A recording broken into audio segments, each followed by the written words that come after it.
Tanışılmasak, yar görüşülmesak, sevişilmesak, yar görüşülmesak, sen bilen alsak, mala hemmedat. Tanışılmasak, yar bolmalın yar.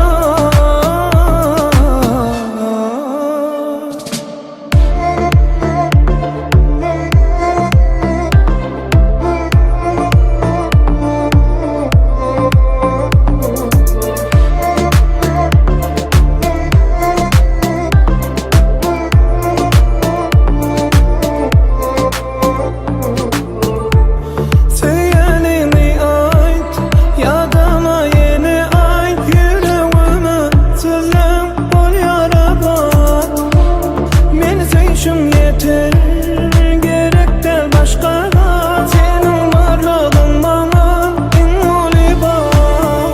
Duyan seni yarım her dem anamda. Sözler bir ömür kalacağına yanımda. Kaytalanıp duradın anımda. Bağıtlıyım nelerden barımda. Tanışılmasak, yar görüşülmesak, sevişilmesak,